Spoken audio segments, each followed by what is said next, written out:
Apa khabar para pendengar cerita seram The Haunting Cruise dan PN?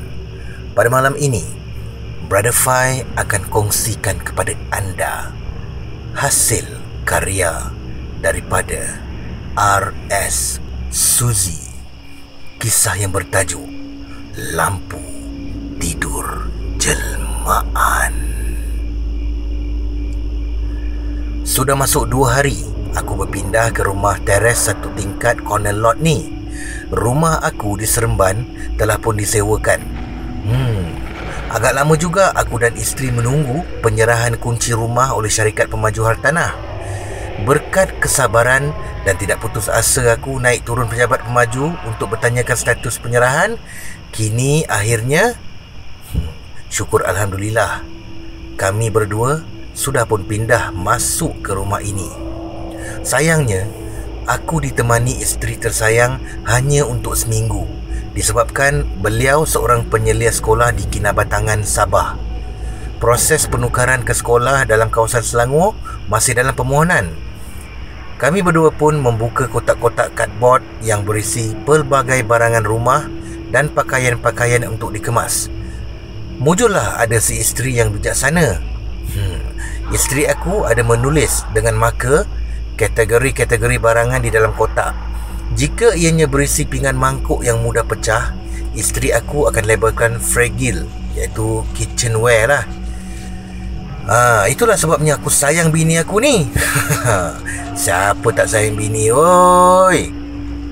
Kemas punya kemas, aku terperasan satu objek berwarna putih berdiri di celah-celah timbunan kotak cardboard yang sudah dikosongkan, dan benda tu seolah-olah sedang memerhatikan aku. Aku yang sedang duduk bersila di lantai, aku bangun lalu menghampiri benda putih tu. Allahu Akbar! Lampu tidur perhiasan rupanya. Ish! Aku ingatkan ada benda yang bukan-bukan muncul. Kenapa bang? Cakap sorang-sorang tu? Isteri aku menegur. Aku mengalihkan lampu tidur perhiasan yang baru pertama kali aku lihat ke depan isteri aku yang terpinga-pinga. Ni yang entah mana datang lampu ni. Abang tak pernah nampak kat rumah lama pun. Oh, lampu ni. Lupa nak beritahu abang. Mak Uda dia hadiahkan lampu ni sebagai ucapan tahniah berpindah ke rumah baru ni bang. Lampu ni Mak Uda beli dari jualan lelong perabot terpakai dari hotel yang sedang dalam proses ubah suai interior hotel. Aku pun menjawab, lah, susah-susah je Mak Uda ni. Kenapa tak hadiahkan kepada anaknya Arifin lah, sepupu awak tu? Bukan dia pun baru pindah ke kondominium mewah di Putrajaya? Epin dah beli macam ni juga. Dia tak mau banyak barang hiasan dalam rumah sebab reka bentuk unit kondominium Epin tidak luas. Takut sempit katanya. Hampir separuh kotak telah dikosongkan. Tinggal kotak yang berisi pakaian aku dan isteri. Aku suruh isteri biarkan kotak tu. Aku akan uruskan nanti bila seorang diri supaya aku tidaklah bosan. Setelah seminggu aku dan isteri mengemas dan mendekorasi rumah kami, sudah sampai masanya untuk isteri berangkat ke Sabah menjalankan tugasnya.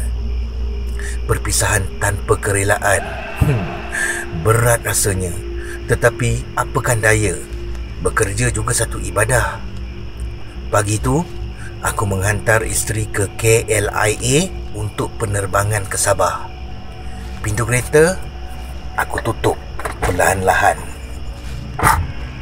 Rasa rindu pada isteri menyentuh perasaan aku. Aku reda dan mampu berdoa yang terbaik untuknya.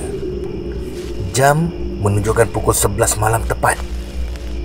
Aku pun baring atas sofa bed di ruang tamu sambil berbalas mesej dari isteri tersayang. Lampu utama aku padamkan dan aku pun nyalakan lampu tidur perhiasan yang dihadiahkan Mak Uda. Aku meletakkannya di sudut ruang tamu antara rak televisyen dan pintu sliding yang ditutupi langsir labuh berwarna ungu muda. Warna kegemaran isteri aku. Cahayanya kelam, malap dan sesuai untuk digunakan semasa hendak masuk tidur. Ia mengubah keadaan sekeliling yang menjadi tenang dan mengantukkan. Entah kenapa, aku seperti dipukau untuk merenung lampu tidur yang berkaki itu. Apabila lampu dipasang, bentuk lampu tu seperti badan seorang wanita seksi menggoda dengan punggung ala-ala bumper kereta Wira Aerobag. Tetapi jika dipandang sekali lagi, ianya betul-betul serupa seperti jenazah yang lengkap di kafan sedang berdiri tegak. Malas aku nak berfikir yang bukan-bukan. Aku pun menutup muka dengan bantal lalu tenggelam dalam mimpi. Pada keesokan malam, tidur aku tidak lena setelah diganggu bunyi sesuatu berlaga.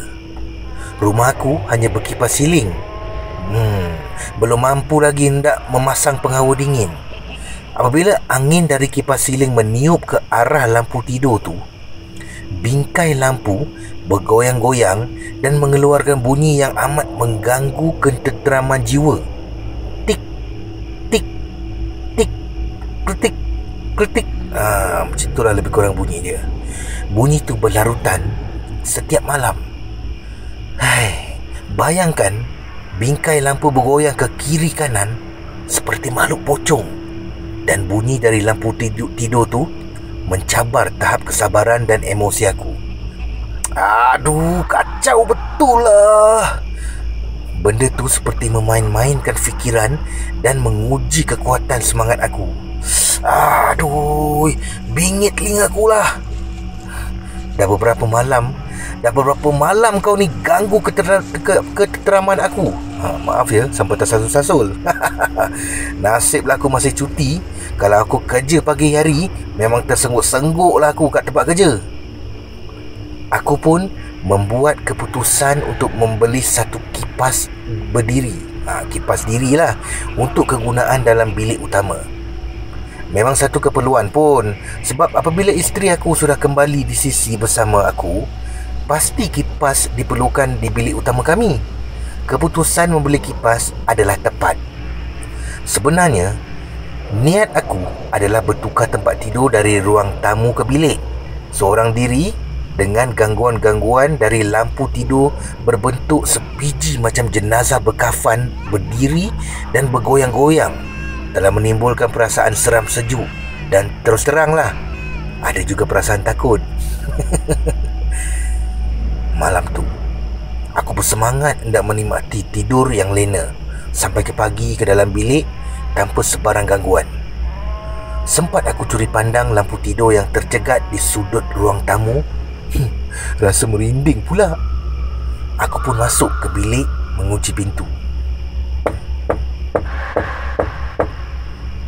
Bunyi ketukan pada pintu bilik berterusan hampir 20 minit lamanya.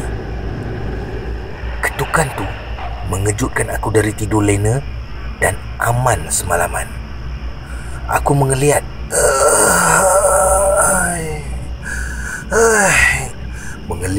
keseluruhan anggota badan, tanda segar dan puas berehat.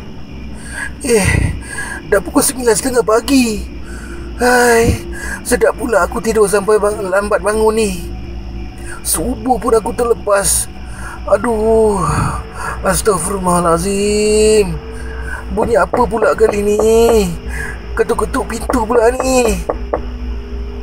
Walaupun terasa malas dan seperti ingin sambung tidur, aku tetap bangkit dan turun dari katil sambil menggosok-gosok mata aku dan mencapai tombol pintu. Alangkah terperanjatnya aku apabila berdirinya tegak lampu tidur hiasan yang malam tadi. Aku sendiri nampak ia berada di sudut ruang tamu. Aku pasti aku tidak sentuh pun, apalagi mengalihkan ke depan pintu bilik. Menggigil seluruh badan aku. Apa ni sebenarnya ni? Apa ni? Keringat sejuk mengalir tepi mata aku.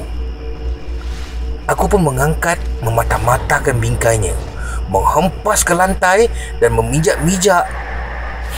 Lalu aku mengangkut kesemuanya keluar rumah. Ada pula sebotol minyak tanah yang tinggal separuh isinya.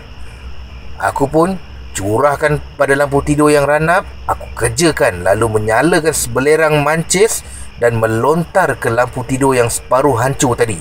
Mampus kau setan! Kau nak try aku Salah orang lah. Nyah kau setan! Mampus!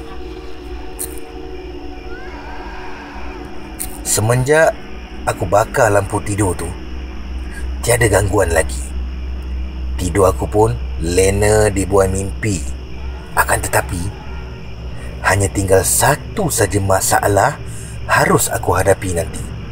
Masalahnya, aku ingin menjawab apabila si isteri kesayangan balik dan tanya mana pergi lampu tidur hiasan pemberian Mak Uda. Habislah, kena gantilah jawabnya. Itulah kisah misteri lampu tidur berbentuk seperti pocong yang bergerak dan berpindah tempat dengan sendirinya. Wallahualam. Sekian. Terima kasih, Brother Fai.